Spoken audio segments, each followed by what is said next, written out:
So today we're going to keep looking at the vocabulary acquisition strategies that we decided to focus on last time when we met. So if you weren't able to be with us, we looked at our data and we looked at where we were struggling in most areas. All of the iReady, Amira, HMH, and last year's Georgia Milestone Assessment score showed a weakness in vocabulary acquisition and usage. Comprehension was also shown as a weakness. This is why the basis for choosing to work with Tier 2 vocabulary specifically, because we thought it would also increase our comprehension skills. Then we have our data here that we looked at here, and we have the link as well. So what is today's purpose? Today we're going to explore and we'll model some evidence-based strategies to increase the Tier 2 vocabulary intake students are already using in your curriculum. I tried to pull from Ready or Magnetic because I know you guys use them already. So why vocabulary? I feel like we're all educators here. We know how important it is, but I just want to do a little blurb about it. Implementing strategies to introduce Tier 2 vocabulary is a crucial step that many of us are missing in our ELA instruction. These words are considered high utility words, which means they are academic in nature and they are also cross-curricular. If we can strengthen their knowledge of these words, it boosts their vocabulary skills as a whole, but also reading comprehension and performance across all subjects. Now, the actual research that we had to pull. Multiple studies emphasize the importance of vocabulary instruction, especially in elementary education. Academic success is highly dependent on students' ability to use Tier 2 vocabulary. That study followed from pre-K all the way to high school. And additionally, vocabulary instruction is considerably more crucial when evaluating the student population that we serve here at FFE. We all know that our students experience less rich language interactions at home, so they end up lacking literacy skills that only us coming in and filling in those gaps and building those vocabulary skills can support, unfortunately. Let's take a pause. Teachers, by special request, Ms. Lovett and Ms. Hubbard are making a decision. Coffee close day tomorrow. Spread the word. Yay! All right. Well, that makes this a lot better. So, if you don't know, which all of us are highly educated in here, so I know that we're all pretty familiar, there are 3 tiers to vocabulary. So, Tier 1, that's really basic vocabulary that our kids learn through just daily conversation. Words like dog, cat, ran, jump, hello. You could think like introductory words that we would teach our students to read in like first and 2nd grade. Tier 2 is high frequency vocabulary. It's seen frequently in text, but less often in conversation. So words like evaluate, compare, contrast, fortunate, and peculiar. And then Tier 3, we have more subject-specific words. They also are specific to a certain domain instead of being more cross-curricular. So things like abstract, adage and proverbs, equivalent, and rebuttal. And we could build off of this if we were looking at a middle and high school setting about introducing these Tier 3 vocabulary words before to continue to strengthen their skills. So we have 3 learning targets, so if you'll take just a second and look at those. There's going to be 1 for what you can understand, 1 about a strategy that you can implement, and then 1 for your students.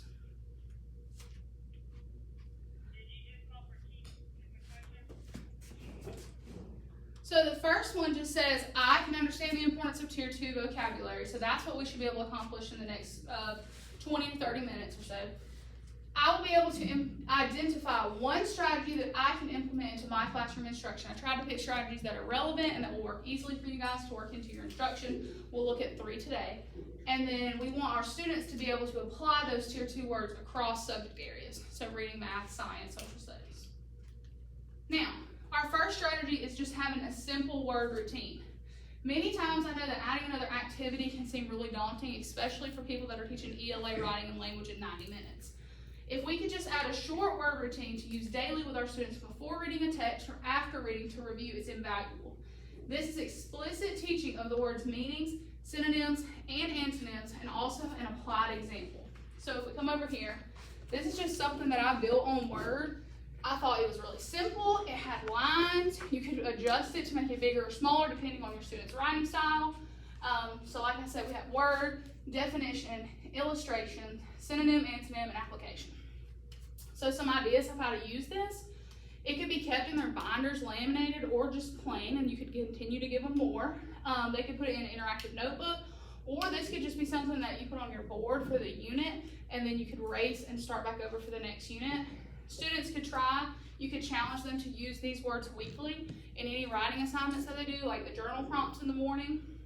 And words could also be used to practice identification of parts of speech, because for some reason, even though they're fifth graders, they struggle to identify nouns, verbs, pronouns, adjectives, adverbs, all of it.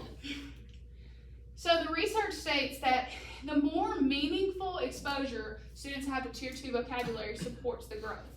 If we have a structured routine, it helps in many ways, including helping students begin actively using the words. They might read the words in the text, but if they are not reviewing and seeing it actively used in like an application, they're less likely to use it. All of the repeated encounters within context also deepen students' understanding of the words. Research says that using consistent, rich routines helps students understand words deeply and move them to long-term memory. So I just want you to take a second and look over this. I put some strategies on the board for differentiation and extension. This should be the second page in your packet. And while you guys are looking over that, I'm going to grab something really quick.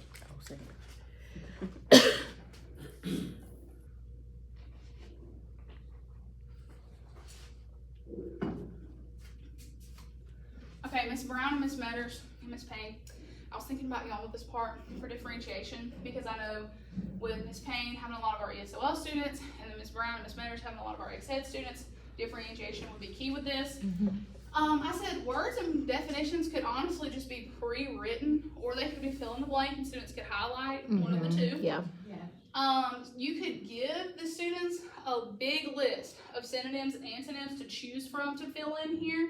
Maybe just pick 10 words for the week that they could work from. Provide example illustrations for students who struggle with open-ended tasks. I feel like this is so many of our gifted kids that do not want to draw. Yeah. And they just, because they're so hard on themselves. So even like as simple as stick figures on the board and be like, pick which one fits. You could just jot that in. And then for extension, we could build connections between our previously written vocabulary, like our morphemes and things, and they could even add a little section out to the side if they wanted to. Or they could write a short story or include the word in figurative language. I thought that would be a crucial one for some of our gifted kids. Okay, so we're going to model what this would look like as a reflection piece. So instead of starting with it at the beginning, I just included, this is the passage, The Snake and the Charmer. It's from Unit 1 of iReady. So I just included this in here. We're going to take about 2 minutes to just read it, and then we're going to look at 2 words that are found in there and model how we would do it as a class, okay?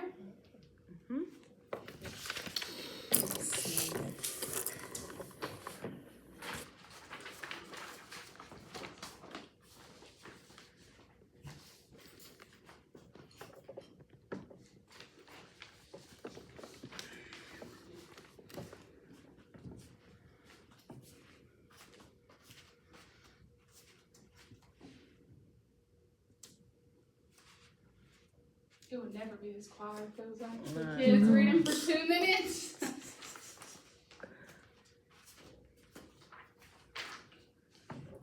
Somebody be tapping. I'm about to need to tap in or something.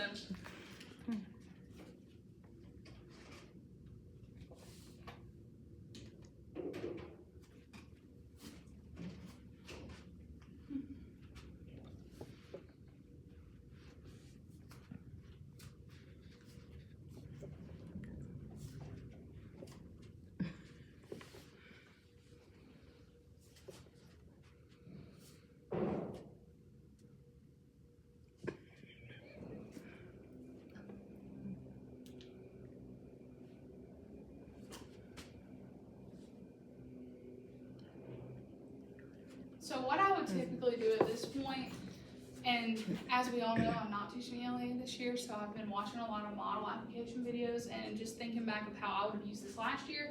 I would probably give the students, if I had the time, with this being a shorter passage, I feel like we would have the time, I would give them about 2 minutes, a minute and a half, just to try to at least fill in definition and illustration. If they didn't get the synonym and synonym application, that's okay. But I would at least want them to make some kind of effort.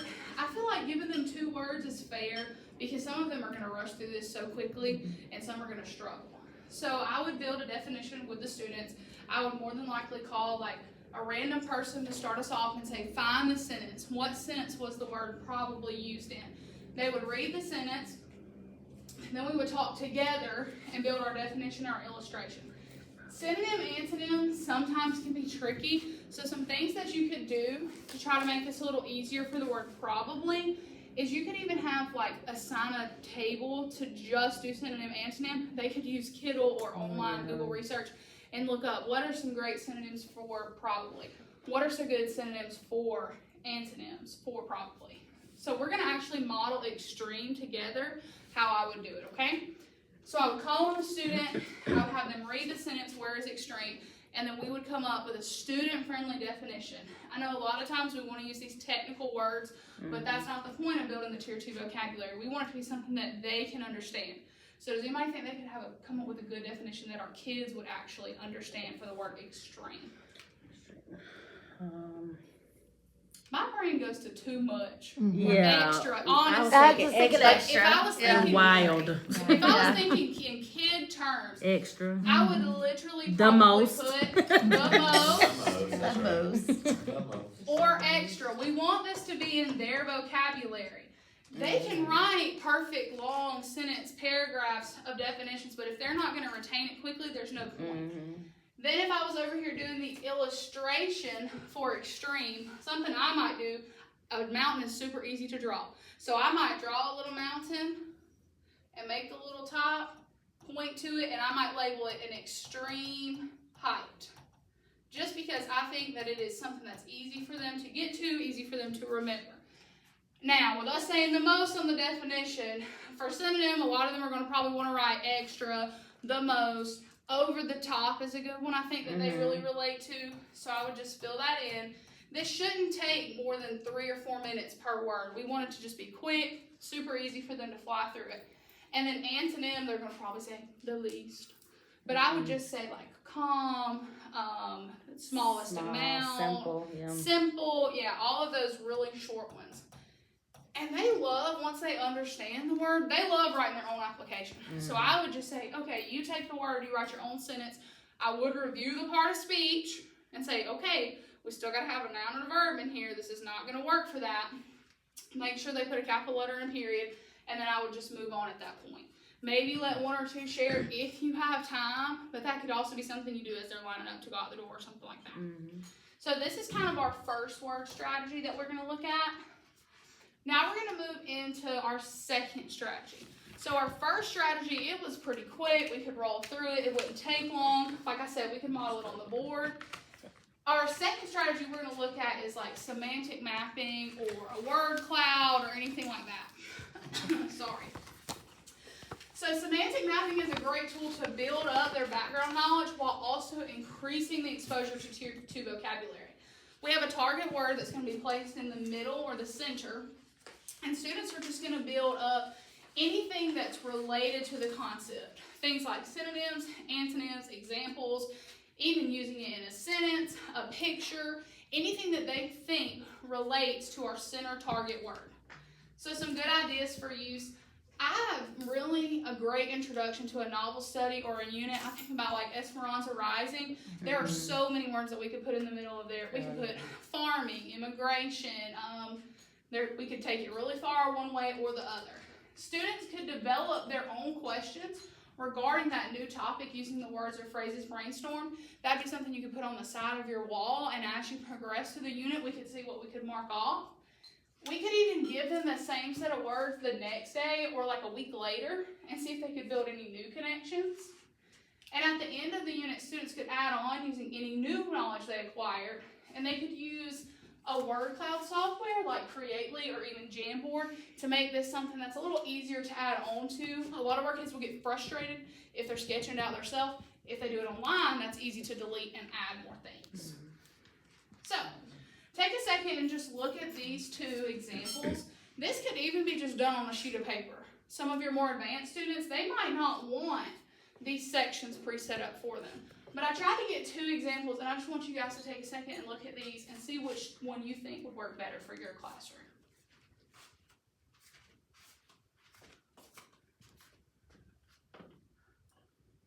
It can even be differentiated for both. Mm-hmm. Like, you're gifted and then not, or one's like bright students are higher learning and Right.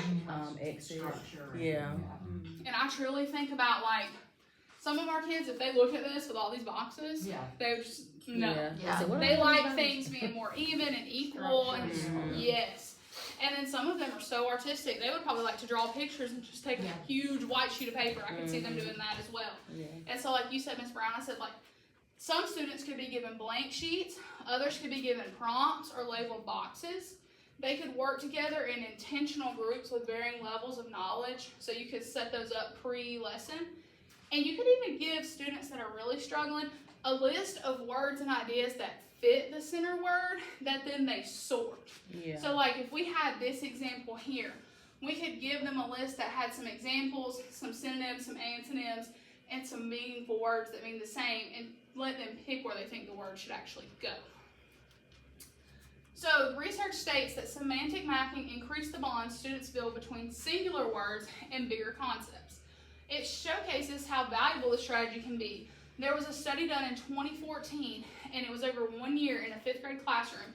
There was an increase over 6 points to the mean score when semantic mapping was introduced and implemented instead of a traditional vocabulary list. So that was in a 4th and a 5th grade classroom. So in your packet, you have a graphic organizer, and I just gave you this sheet right here. So our center word is just going to be future. This is the beginning of, I think, Unit 3 in magnetic. So this whole topic, the whole unit that you're going to focus on, is just about future worlds. So students would go to their semantic map, put future in the middle, and just begin brainstorming with their partners. So we're going to try this right now for about the next 7 or 8 minutes and just see what we can kind of come up with, and then we'll showcase some ideas on the board.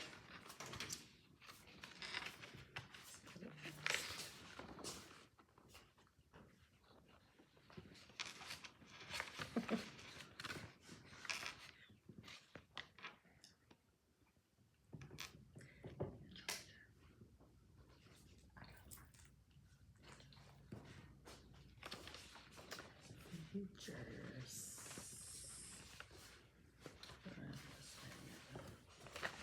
Doing this one right here. This way. Yeah.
I don't know any antonyms.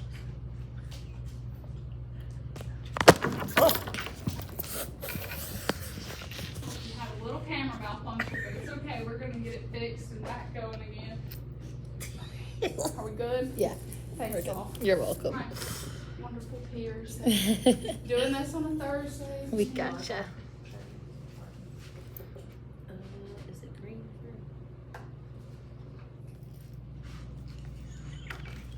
So we got just a few more minutes. We may not take the whole 3 minutes left.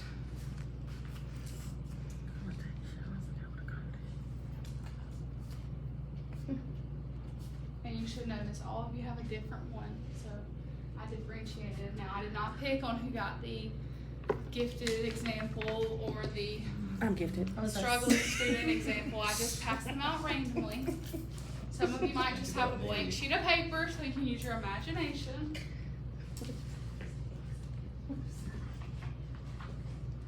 Does everybody feel like they understand the gist of it? We can Yes, I forward. would Okay. definitely love to use this. Just wanted everyone to see. Okay, so as a review, do you feel like this is something that your students could actually manage and handle?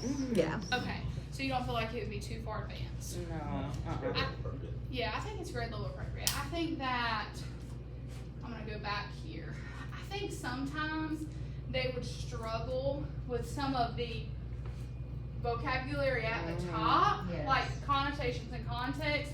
I love this one though because it says confused with, so I Oh, feel like that's a yeah. great one for a lot of our kids. Oh, yeah. That'd be good for commonly confused words like Mhm. affect and effect. Yes. Oh yeah. That'd be So good. I just like these. We might have to simplify a few things or make them a little more difficult, but I think it's something, especially on a Monday, because I know the text is normally shortest on a Monday, it would give some more meat to the lesson. Okay. So, if we look at our third strategy, this is one that we're already familiar with. We do use morpheme magic as a school, but I felt like I could not teach vocabulary without including using morphemes. So I said morphology is the study of how words are formed. It breaks down all words into parts that are called morphemes. This includes prefixes, suffixes, and root words. When students have strong roots in morphology, they can attack the Tier 2 vocabulary and determine the meaning successfully. There are so many ideas and ways that you can use this. I said you can teach the students affixes and root words independently in a structured setting, so like your whole group class. You can even integrate them just with other skills such as phonics and reading comprehension, and just every time you see one, jot it down on a poster. Have students search weekly for a specific affix or root in their text. You could even incentivize that in your classroom. So if maybe the word they were looking for was anti, if they found it in the text and they showed it to you, they could get a dojo point or a falcon buck or a piece of candy or something like that.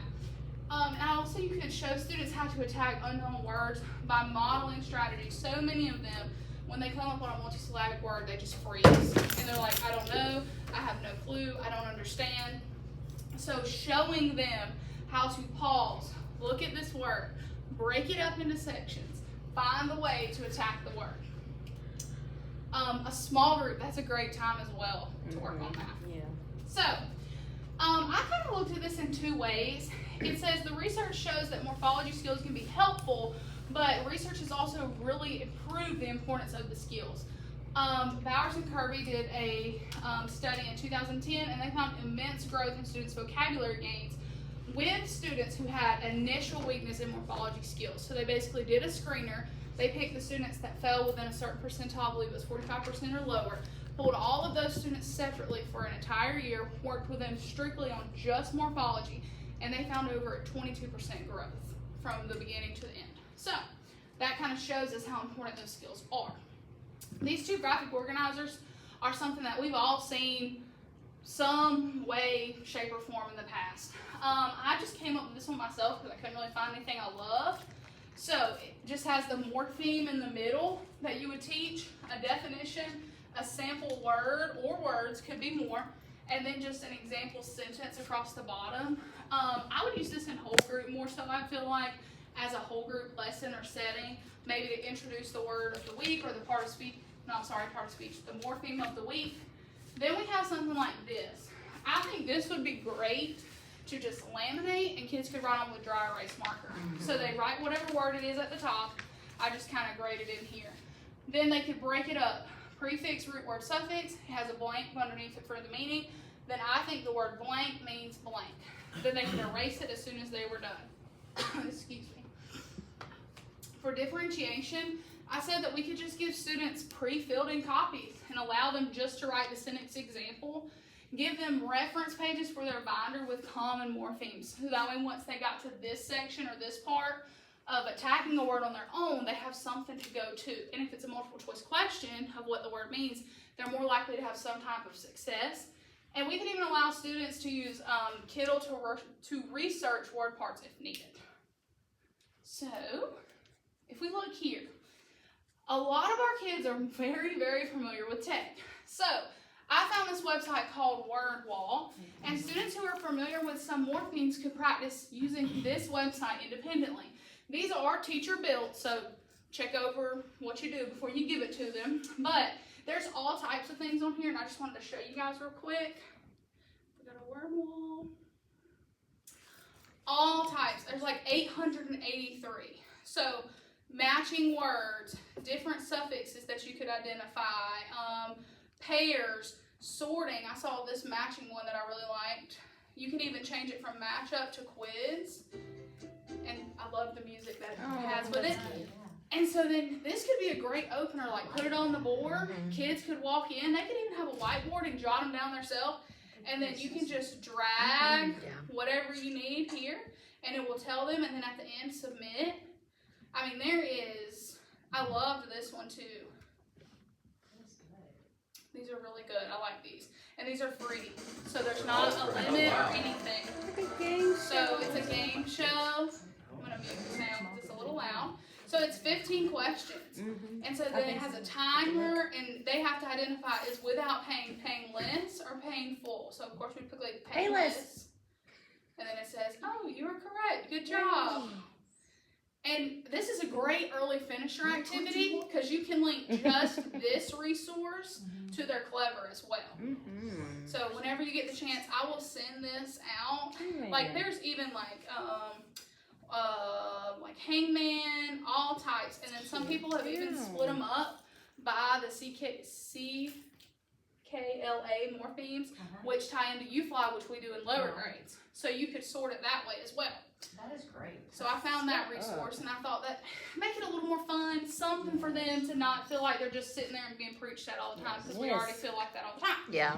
So here's how I would do this in my class. So if I was going to introduce the prefix, obviously, I could either have it pre-filled in or we could write it here. I would probably give kids, this is more of a base level prefix, I would give them maybe 3 or 4 minutes to try to figure this out. With the GMAT standards changing, we could look back at, okay, what are some prefixes they should have got in 4th and 3rd grade and we think they're missing? And this would be a great quick way to make sure that we're covering all our bases with the new standards this year. So for example, what would the word what would the definition be? To before, yeah. Good job. So we would just fill it in quick. There's 1,000,001 sample words, and this is where they're all going to have their hands throwing up in the air. So I would probably say, turn and talk to your tables for 30 seconds and tell them your word first. Then I would pick like 2 or 3 sticks or randomize something and have some people tell me maybe the word like pre-test or preview. And we would just do that quickly and move on. I wouldn't go over example sentences because then if somebody's going to get their feeling hurt because they're not going to get to share theirs. So that's when I would be like, if you have a great example sentence, when we go outside the recess, tell it to me then. And then half of them will forget it, but there'll be that 1 or 2 that's going to have to tell you, and they're going to be so excited. So maybe 3 or 4 minutes total to this. I wouldn't let it take much longer. This is the one that I really feel like is more beneficial and helpful for us. Some of them don't even really know how to break the words up into syllables or word parts, so we can practice that. Then we can also practice even as low as open and closed. I mean, unfortunately, it's just how it is. We could review that really quickly, try to reach our lower babies that really need some support. We could hit open and close before we move on to the meaning, have it pre-filled in for them, give them about a minute, write what you think it means. They should obviously already know the prefix means before because we've already done that. Everybody knows the word test, and then they can fill it in at the bottom. So just quick way to attack it. This could be used for multisyllabic words, smaller words, especially during small group when you have like 4 or 5 kids at your table. It would be a great time to pick a text that is higher than grade level, especially if you're working with a lower group, and work through it with them together. I think this will be very beneficial. So then another example, preview. Okay, so I just want to talk to you guys for a few minutes. Do you think these ideas seem reasonable, and could you see yourself implementing them into your classroom? Yes. Easily. I mean, I really. And I tried to find ones that I feel like would fit with what I know we already do, especially with us already using Morpheme Magic. Sometimes just the graphic organizers that they provide I don't feel like are as beneficial. They're just more fluff, and we don't need that. We don't have time for that. Right. Yeah. We need to get straight to the point. I know that the semantic mapping seems like a lot. That could always be an extension too. I feel like that's what I would use it as. I've even thought about implementing it in math and just writing a topic in the middle for my kids that finish early and just giving it to them division. Go tell me everything you can think of, group it into concepts and find a way. Now, I want you to just think for a few minutes. We may not take 5, and this is more so maybe Miss Brown and Miss Payne. Mr. Olson, you can use some in science. I mean, Miss Motors, we can try to find a way for math. Just think about, you kind of already know what you're going to be teaching next week. Just think about what you could possibly work in. What might be the easiest to apply at this point? Thanksgiving break is next week. Oh, the week after Thanksgiving break. I'm very sorry. I'm not taking that away from us. But just what strategy you think that you could use? Definitely during small group. Yes. Oh, for sure. Yes, and I'm gonna share with our team, the rest of our team, Miss Hollis as well, that graphic organizer that I had made, because I think it would be beneficial for those students. And the as well. word wall. We were supposed to use that. I do like that. Yeah, I like that idea. But I mean, trying to like rope math into it, we're seeing the struggle right now with them being challenged with LCM and GCF. Yes. Oh, And so maybe something like that could help them kind of be better at distinguishing the two on when to Right. use them. So might And break we it know apart if for they them. create it and they build it on their own, Mhm. that it's going to be more beneficial. They're going to be more likely to retain, Mhm. and they're going to be more likely to pull it back. Yeah. So, I'm going to pass out a little sheet and let you just rate me and see how you think I did as a presenter today. If you're interested in any of these articles, I can obviously provide you with the link. They're within the last 15 years. There's a lot of information out there, so I tried to really pick ones that were all inclusive of the strategies that I chose. And if you don't have any more questions, that's all I got for today. Yay! Thank you.